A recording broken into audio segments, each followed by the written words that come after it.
BCom part first business administration paper first business law. आज का हमारा टॉपिक है लीगल रूल्स रिगार्डिंग प्रपोजल, प्रस्ताव संबंधी वैधानिक नियम। वैध प्रस्ताव करने के लिए कुछ वैधानिक नियमों का पालन करना हमें अनिवार्य होता है। भारतीय अनुबंध अधिनियम एवं न्यायालयों के निर्णयों के आधार पर प्रस्ताव संबंधी कुछ प्रमुख प्रावधान इस प्रकार से हैं। सबसे पहला आता है, प्रस्ताव के लिए कम से कम 2 पक्षकार होने चाहिए, क्योंकि व्यक्ति स्वयं को कोई भी प्रस्ताव नहीं कर सकता है। दूसरा आता है, प्रस्ताव सकारात्मक एवं नकारात्मक हो सकता है, अर्थात पॉजिटिव भी हो सकता है और नेगेटिव भी हो सकता है। तीसरा आता है हमारा, प्रस्ताव का उद्देश्य प्रस्ताव ग्रहीता की सम्मति प्राप्त करना होना चाहिए। हमारा उद्देश्य होना चाहिए कि हम उसकी सहमति प्राप्त करने के लिए इस प्रकार का प्रस्ताव करें। नेक्स्ट आता है, प्रस्ताव वैधानिक संबंध स्थापित करने के आशय से किया जाना चाहिए। यदि हम वैधानिक संबंध स्थापित करने के उद्देश्य से प्रस्ताव नहीं करते हैं तो उस स्थिति में वह वैध प्रस्ताव नहीं माना जाएगा। प्रस्ताव स्पष्ट अथवा गर्भित हो सकता है।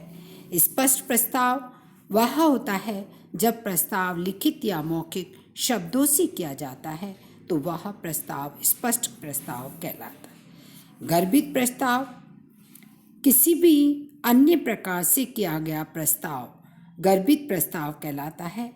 गर्भित प्रस्ताव का ज्ञान पक्षकारों के आचरण या व्यवहार से अथवा मामले की परिस्थितियों से किया जा सकता है। नेक्स्ट आता है, प्रस्ताव विशिष्ट या साधारण भी हो सकता है। विशिष्ट प्रस्ताव क्या होता है? जब कोई प्रस्ताव किसी व्यक्ति विशेष को किया जाता है तो वह विशिष्ट प्रस्ताव कहलाता है। विशिष्ट प्रस्ताव की स्वीकृति केवल उसी व्यक्ति विशेष द्वारा ही दी जा सकती है जिसको वह प्रस्ताव किया गया है। सामान्य प्रस्ताव या साधारण प्रस्ताव वह प्रस्ताव होता है जो जन सामान्य या जनता की किसी वर्ग को किया गया प्रस्ताव है। ऐसा प्रस्ताव समस्त संसार या संसार के किसी एक भाग की जनता को किया गया प्रस्ताव है। सामान्य प्रस्ताव को संसार का कोई भी व्यक्ति या जनता के विशिष्ट वर्ग का कोई भी व्यक्ति उस प्रस्ताव को स्वीकार कर सकता है। इसके संबंध में केस प्रचलित है, Shrimati Carlill versus carbolic smoke ball company का। नेक्स्ट आता है हमारा, प्रस्ताव निश्चित होना चाहिए। प्रस्ताव के संबंध में यह बात अत्यंत महत्वपूर्ण है कि प्रस्ताव की शर्तें निश्चित होनी चाहिए। असंयत या अस्पष्ट प्रस्ताव को वैध प्रस्ताव नहीं माना जा सकता है। अधिनियम में कहा गया कि यदि अनुबंध का अर्थ स्पष्ट नहीं है अथवा उसका अर्थ स्पष्ट करना संभव नहीं है तो ऐसा अनुबंध व्यर्थ माना जाएगा। ऐसा सेक्शन 29 के अंतर्गत बताया गया है। नेक्स्ट पॉइंट आता है हमारा, नेक्स्ट वैधानिक नियम आता है, प्रस्ताव का संवहन होना चाहिए। प्रस्ताव को पूरा करने के लिए यह भी आवश्यक है कि प्रस्ताव का संवहन हो चुका हो, अर्थात प्रस्ताव तभी किया हुआ माना जाता है जबकि प्रस्ताव उस व्यक्ति की जानकारी में आ जाता है जिसको प्रस्ताव किया गया है। प्रस्ताव की जानकारी के बिना जब कोई व्यक्ति स्वीकृति दे देता है तो वह स्वीकृति नहीं मानी जा सकती है। इस संबंध में लालमन शुक्ल वर्सेस गौरी दत्त का मामला विशेष रूप से उल्लेखनीय है। इसके अंतर्गत क्या होता है कि लालमन शुक्ल गौरी दत्त के यहाँ मुनीम था। एक बार गौरी दत्त का भतीजा कहीं खो जाता है। भतीजे को ढूंढने के लिए लालमन को हरिद्वार भेजा जाता है। इसके बाद में गौरी दत्त ने इश्तिहार तथा पर्चे द्वारा विज्ञापन करवाया कि जो उसके भतीजे को ढूंढ के लाएगा उसे 501 रुपये का पुरस्कार दिया जाएगा। लालमन को विज्ञापन की जानकारी होने से पूर्व ही गौरीदत्त का भतीजा मिल जाता है, जिसे लाकर गौरीदत्त को सौंप दिया जाता है। बाद में लालमन को ये ज्ञात हुआ कि गौरीदत्त ने भतीजे को ढूंढने वाले को 500 रुपये के इनाम की घोषणा की थी। लालमन ने न्यायालय में इनाम प्राप्त करने के लिए वाद प्रस्तुत किया। न्यायालय में न्यायाधीश ने निर्णय दिया कि चूंकि लालमन को पुरस्कार के प्रस्ताव की जानकारी नहीं थी, अतः वह उसे स्वीकार भी नहीं कर सकता है। अतः लालमन पुरस्कार की राशि प्राप्त करने का अधिकारी नहीं हो सकता है। नेक्स्ट आता है हमारा, प्रस्ताव के साथ के संवहन का कोई भी माध्यम हो सकता है। प्रस्ताव के संबंध में यह बात भी महत्वपूर्ण है कि प्रस्ताव का संवहन किसी भी माध्यम या तरीके से किया जा सकता है। प्रस्ताव के माध्यम या तरीके का कोई महत्व नहीं है, बल्कि महत्व इस बात का है कि प्रस्ताव की जानकारी उस व्यक्ति को होनी चाहिए जिसे प्रस्ताव किया गया है। यह किसी भी भाषा, लेख, आचरण से किया जा सकता है। लिखित, मौखिक, सांकेतिक, आमने सामने, टेलीफोन, टेलेक्स, तार, टीवी, समाचार विज्ञापन आदि किसी के माध्यम से भी किया जा सकता है।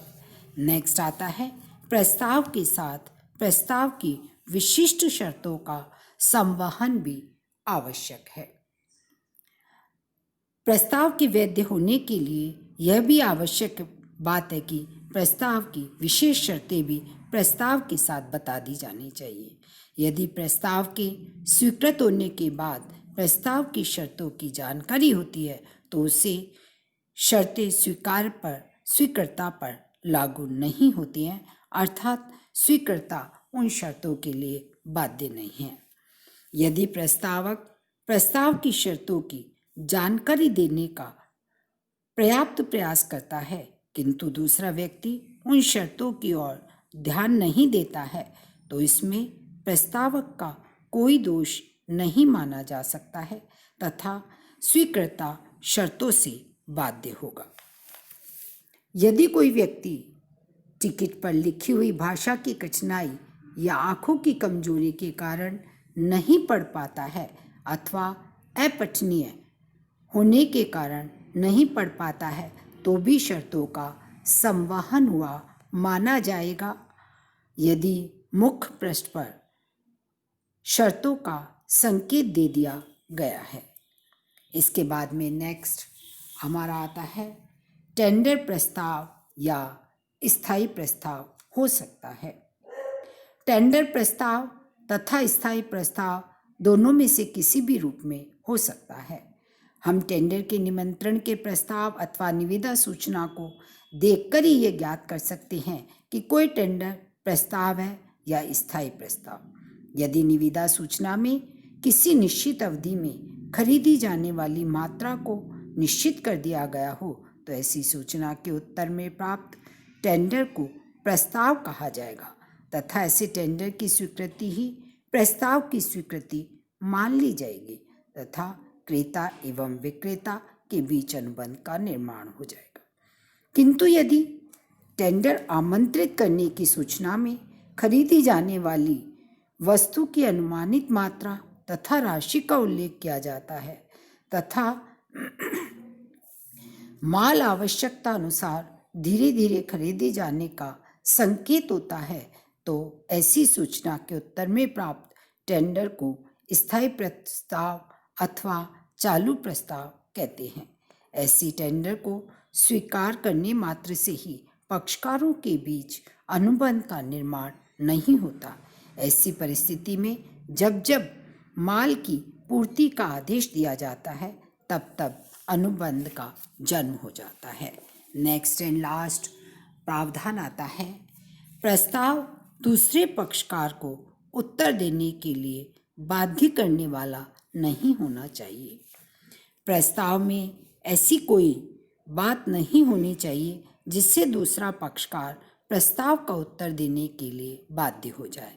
इसी प्रकार प्रस्ताव में ऐसी कोई शर्त नहीं होनी चाहिए जिसके पालन न करने से प्रस्ताव की स्वीकृति हो जाए। यदि प्रस्ताव में कोई ऐसी शर्त या बात लिखी हो तो ऐसी बात या शर्त का कोई प्रभाव नहीं होगा। उदाहरण के लिए मोती रतन को लिखता है कि मैं अपना मोती महल 2 लाख रुपए में बेचने को तैयार हूँ। यदि तुम्हारी ओर से अगले सोमवार तक कुछ भी उत्तर नहीं मिला तो मैं ये समझूंगा कि तुमने प्रस्ताव को स्वीकार कर लिया है। यहाँ यह प्रस्ताव का उत्तर नहीं भेजने से मोती रतन के बीच किसी भी प्रकार का अनुबंध नहीं होगा। इसी के साथ हमारे ये प्रस्ताव संबंधी वैधानिक नियम समाप्त होते हैं। Thank you very much.